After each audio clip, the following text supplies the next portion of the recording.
Hello and welcome to FPL Mate, your best mate for fantasy Premier League content for the 2021 season. My name is Dan and today we're talking the most important decision of your FPL Game Week 8, and that is your captain. We're going to be talking the top 5 best captain picks, in my opinion, for this game week, who you should perhaps choose. And there's some different ones in there this week. I know a few of you guys have said you always go for the obvious picks. The obvious picks are usually the good ones, the best ones, but there's some curveballs in here that I think you might like, so do bear with me, do stay tuned, and I'm going to try and tell you the best captains for this game week. And if you do enjoy this video, please do remember to hit the thumbs up button. It helps the channel so much, I can't tell you enough. It really does help. And subscribe, of course, if you're new around here, you haven't seen me before, and you want to stick around for more FPL content, please do, and I'll really appreciate that too. But without further ado, let's see how we got on last week. So last week, game week 7, I put Sterling. He only got 3 points there against Sheffield United. Manchester City really disappointing once again against this Sheffield United side who have been struggling. Salah versus West Ham got 8 points. Of course, he scored the penalty. I did say in that last video, I don't think that Salah is going to have a monster haul this game week. I don't think you can score more than 2 goals against West Ham, and they didn't. And I also said that Salah is only better than Mane if Liverpool got a penalty.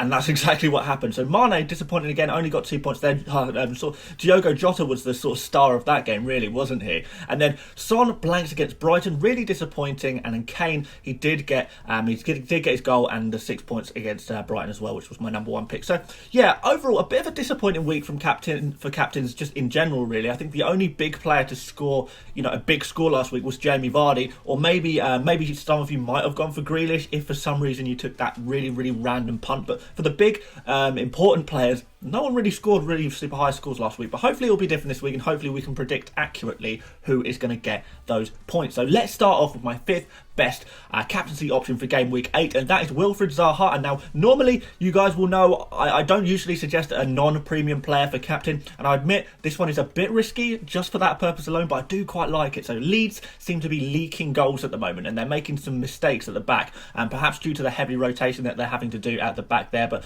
they keep getting caught by teams that, on paper, they don't actually look madly threatening, I guess. Fulham put 3 goals past them earlier in the season, didn't they? Leicester got 4 goals against them. Wolves nicked a goal against them, and they actually could have had another one if it wasn't for the offside. Even Aston Villa, who I know Leeds kept a clean sheet against Aston Villa should have really had a couple of goals there as well. So this is the reason why I'm taking Luke Ayling out of my team this game week, just because I don't trust Leeds at the back anymore. Over the past 5 game weeks, Leeds have an expected goals conceded of 7.82, which is actually around the same as West Brom's. But the stat I find most interesting is during this time, these last 5 games, they've conceded an insane 45 shots in the box. That's absolutely mad, and it's the 4th worst in the whole league. Now, this is great for attacking players, as there are plenty of opportunities to shoot and hopefully score. Now, Crystal Palace might not look like an amazing attacking team, but that doesn't really matter with a player like Zaha. So Zaha is involved in 75% of Crystal Palace's goals, which basically means for every Crystal Palace goals that is scored, there's a 75% chance that Zaha will be providing either the goal or assisting the goal. Now, if Palace score just once in this game against Leeds, the odds say that Zaha will be involved.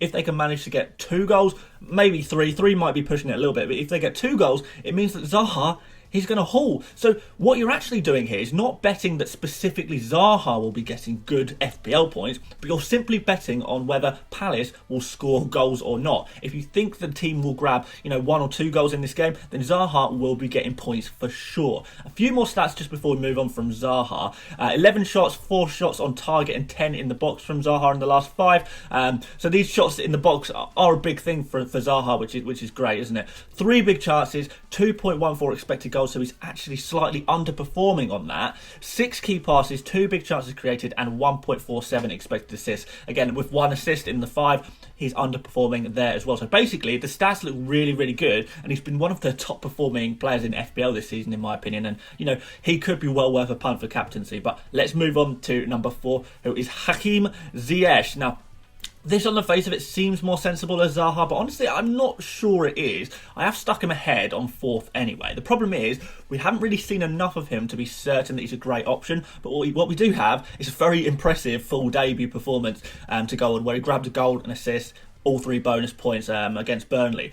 Obviously, he scored in the Champions League as well for Chelsea, but that was only against Krasnodar, I think they're a Turkish team. So I don't think we should actually pay too much attention to that. So basically, what you're banking on here is that Ziyech becomes that talisman for Chelsea that we all thought he would be, and that's what he was brought in to be.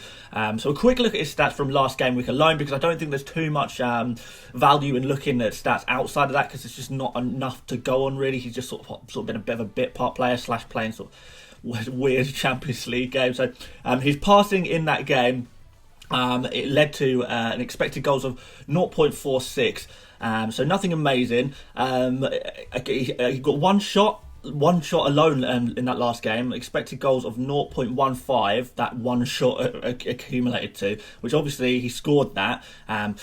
Yeah, slightly more impressive 2 key passes and 1 big chance created. That obviously that 1 big chance did lead to an assist. So nothing amazing. Like I said, this is a real risk, and I'm probably only putting him on here, ahead of someone like Zaha because of longer term reputation and the expectations that we have on him rather than what he's actually done so far. And then obviously there's that chance that he's on corners, free kicks maybe. It is a risk, and I probably do prefer Zaha personally, but I'm not fully comfortable with recommending a player like Zaha above a big name like Ziyech. So let's look at his fixture quickly, because I do think this is the huge factor here. So obviously Chelsea have a wonderful home fixture against Sheffield United, which we can't really underestimate at all, really. So Sheffield United sits second bottom of the table with a single point, not a single clean sheet to their name so far. They're the worst in the entire league for expected goals conceded over the last 5 of 9.75, a stat that they've actually overperformed. 71 shots conceded, 43 in the box, 33 on target, which is the second worst in the league.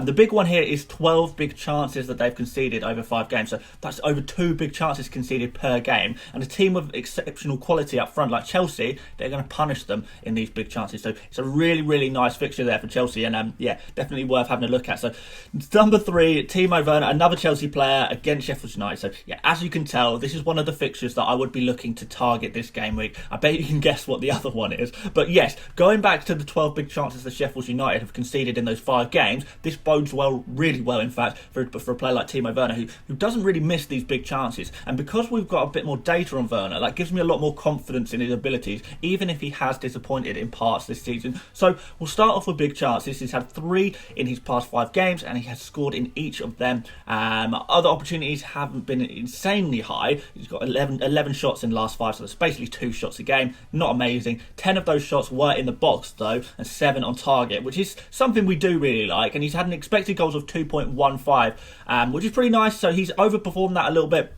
And I do think that attests to the quality of the player, but rather than the fact that it's expected to regress to the mean, I think he's just quite a good footy player.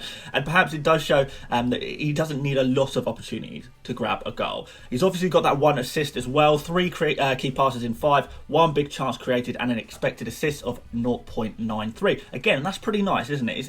It's nothing like God tier, but combine it with a really, really mouth-watering fixture, and you've got yourself a solid captain option. Add to that the fact that it looks like Werner is going to be the main penalty taker now instead of Jorginho. It's a nice little bonus, isn't it? And we've seen a couple of times Werner take the penalties when Jorginho has been on the pitch, again in the Champions League last night. So yes, if you don't have my numbers 1 and 2 in your team for captaincy selection, you could go for Werner. However, if you do have the number 1 or 2 picks in this video in your team, and I'm sure you can guess who they are by now, I would recommend you go for one of them instead. So let's have a look at these big dogs for game week 8. And number 2 is Heung-min Son away against West Brom. Now this is a really tempting one, isn't it? So let me list to you some scores from Son so far this season in games away from home. So 24 points against Southampton, 18 points against Manchester United, and 11 points against Burnley.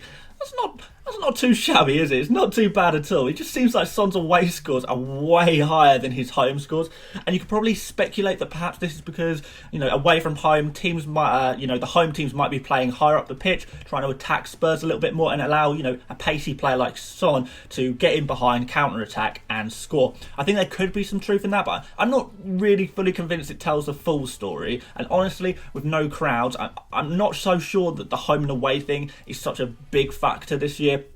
But if you are a firm believer in Son's ability, specifically in away games, you really are big on the home and away type factors, then I guess look no further than Son, because Son, he may be the guy for you. And now a quick look at West Brom, who we know have been poor so far this season. So they have looked statistically slightly improved when we look at their past 5 games, but this has a lot to do with the easy fixtures they've had. And let's remember, they have just lost 2-0 against Fulham, who, as we know, they've really been struggling. But yes, 7.86 expected goals conceded, 9 big chances against them, 62 shots against them, 33 in the box, 30 on target, which is really high. And although these stats are fairly bad, they're pretty bad, I do think they still flatter West Brom, just because the teams they've played, particularly in the last 3, when they face some really disappointing relegation-threatened teams, Burnley, Brighton and Fulham. So basically, if you're under the impression that West Brom are improving from their really, really bad start, I think you may be mistaken. And I do think we should still be targeting them for our captains. But anyway,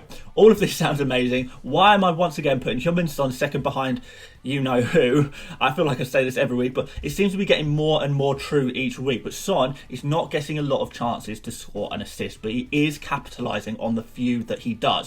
9 shots in 5 games is less than 2 shots per game. 5 shots on target is 1 shot on target per game. And the fact that he's had 5 big chances in those 5 games, okay, yeah, that's a lot nicer. But he's got 4 goals in this run from an expected goals of 2.43. Still massively overperforming, but you can sort of see that he's slowly regressing to the mean a little bit. Remember, he was overperforming a ridiculous amount, an unsustainable amount before this. And as predicted, he started to calm down a bit, just to the extent where last game against Brighton, I don't think he even managed a single shot. Creatively, he's actually looked quite nice. 12 key passes, 2 big chances created, and 1.55 expected assists for a total of 2 assists. Yeah, that's nice. So overall, what I'm saying is Heung-min Son is an amazing captaincy option this game week, but in my opinion, he's not the amazingest. So let's look at who I think is. And it's number 1, Harry Kane. Sometimes I wonder why I bother doing the big countdown reveal from 5th to 1st, because hands up, guys, who knew I was going to put Kane first? Who knew? I bet you did. But this one just seems like a no-brainer to me. He's overtaken Son for goals over the past 5 games, which is, totally to be expected, judging by his, expected goals, which, by the way, is a mammoth 4.80 over the past 5 games, which is just insane. He's had 27 shots, that's over 5 shots per game, 12 on target, 18 in the box, and 7 of those were big chances too. So basically, he's just shooting a ridiculous amount that he's bound to get a few goals. And although he's not, he does not make as many attacking passes, I guess, as Son. He's got 8 creative passes to the chances created to Son's 12. Half of those key passes have been big chances for Kane, and that's led to an expected assist of 2.42. So in English, Kane is looking like the most potent goal scorer in the league and the second best creative outlet as well, behind Jack Grealish right now. But even Grealish, his creative stats were massively bolstered by Villa's freak win against Liverpool. So basically, what Harry Kane is doing right now, in FPL terms, is, he's the Jamie Vardy of last season, who is also somehow the KDB of last season at the same time. 2-for-1 special, all wrapped up in a 6'2" Cockney package. Plus, of course, he's got the penalties too. So yeah, it pains me to say this as an Arsenal fan, but it just looks like that Harry Kane has just been the single best FPL player so far this season. And this game against West Brom in his, final lovely fixture, because Spurs fixtures do turn a bit sour after this. I think let's go out with a bang, Harry Kane. I'm going to be captaining you away to West Brom in game week 8. That's what we're doing this game week. Some of you might want to join me. Some of you might look at the other options. But what most importantly, guys, I want to know in the comments who you are captaining in this game week and why. Really interesting to see what the sort of consensus is. Even if you just put a 1-word answer, this name. All good. Kind of interested to see who you guys are going for. So do let me know in the comments. Please do like this video if you enjoyed what you saw today, if you found it helpful in any way whatsoever. And please do subscribe if you are new around here. Aiming to get 50,000 subscribers by the end of the calendar year. Let's see if we can do that. It's going to be tough. It's going to be tight. There's a small chance we do it. Let's see how we get on there. But yes, thank you so much for watching, guys. If you do want to check out my Instagram, Twitter, join my mini league or support me on Patreon, do check out the links in the description. I'm really active on Twitter in particular, where I tell you about, last minute transfer moves and stuff like that. And then you can also join my channel if you want to join my channel. There's a join button next to the subscribe button, which gives you access to special emojis that can only be used on this channel that I've designed for you. And you also get a little badge next to your name in the comment section and during streams, which is pretty cool. So yes, like I say, thank you so much for watching, and I hope to see you on tomorrow's potential stream. I'm going to try and do a stream tomorrow before deadline, even though it's during working hours. I'm going to take a sort of late lunch break and a really late lunch break and do a stream tomorrow afternoon at 3 p.m. GMT. So hopefully see you guys then. But until then, see you later, mates. Bye bye.